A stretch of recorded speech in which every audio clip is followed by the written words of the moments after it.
आज का आपका टॉपिक है स्ट्रेस प्लेटलेट्स क्या होता है और रेटिक्यूलेटेड प्लेटलेट्स क्या होता है। ये भी हेमेटोलॉजी ब्लड बैंकिंग का ही एक चैप्टर है, प्लेटलेट्स चैप्टर का। तो स्ट्रेस प्लेटलेट्स क्या होता है सबसे पहले वो देख लीजिए।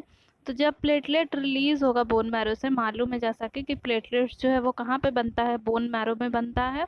और जितना भी टाइप का सेल है, जैसे आरबीसी है, डब्ल्यूबीसी है और ये प्लेटलेट, तीनों ही जो ब्लड का सेल है, तीनों ही ब्लड का सेल का फॉर्मेशन कहाँ होता है, बोन मैरो में ही होता है। ठीक है, बोन मैरो होता क्या है ये मालूम होगा कि जो लॉन्ग बोन्स होते हैं ना, जैसे हाथ या पैर का जो लॉन्ग बोन्स है, उस लॉन्ग बोन के अंदर देखते होंगे कि रेड रेड कलर का जो भरा हुआ रहता है, वही होता है बोन मैरो। तो वहीं पे प्लेटलेट्स का फॉर्मेशन होता है। ठीक है, और जब पर्सन किसी स्ट्रेस में हो, ठीक है, एट दैट टाइम जब प्लेटलेट्स रिलीज होता है, तो वो प्लेटलेट्स जो है अपने नॉर्मल साइज से क्या हो जाता है, इंक्रीज कर जाता है और ज़्यादातर बीडेड शेप का दिखाई देता है। ठीक है, जैसे मान लीजिए कि ये नॉर्मल सेल है, तो ये नॉर्मल सेल हो गया, प्लेटलेट हो गया, थोड़ा सा इंक्रीज कर जाता है और बहुत सारा जब रहता है एकदम बीडेड दिखाई देने लगता है।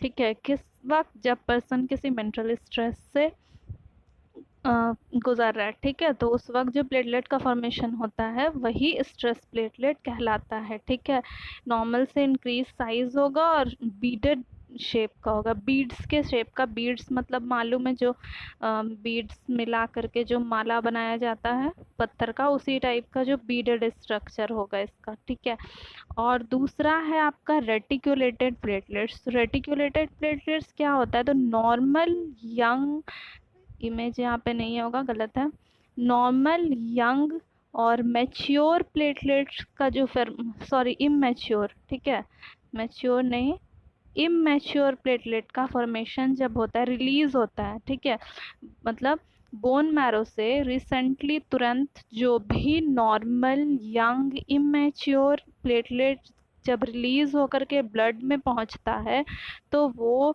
Recently released normal young immature platelet क्या कहलाता है, रेटिकुलेटेड प्लेटलेट कहलाता है। ठीक है, इमेच्योर इसलिए बोल रहे हैं कि बोन मैरो से जब तुरंत जो रिलीज होता है ना प्लेटलेट ब्लड में, वो हमेशा इमेच्योर ही होता है। ठीक है, ब्लड सर्कुलेशन में जाने के बाद ही प्लेटलेट जो है क्या हो जाता है,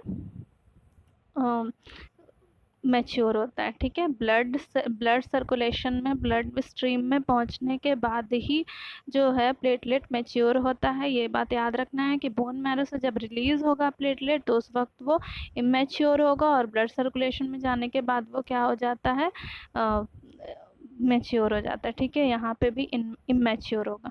ठीक है, तो ये हो गया रेटिकुलेटेड प्लेटलेट। एक बार और बोलते रहे, रेटिकुलेटेड प्लेटलेट नॉर्मल यंग और इमेच्योर प्लेटलेट रिसेंटली जो रिलीज होगा बोन मैरो से, वो क्या कहलाएगा, रेटिकुलेटेड प्लेटलेट कहलाएगा। और बोन मैरो से हमेशा इमेच्योर प्लेटलेट ही रिलीज होता है नॉर्मली, और मैच्योर हो जाता है ब्लड सर्कुलेशन में जाने के बाद। तो ये था स्ट्रेस और रेटिकुलेटेड प्लेटलेट। अगर चैनल को सब्सक्राइब नहीं किए तो प्लीज़ चैनल को सब्सक्राइब कर लीजिएगा, और अगर वीडियो अच्छा लगा हो तो लाइक और कमेंट कर दीजिएगा।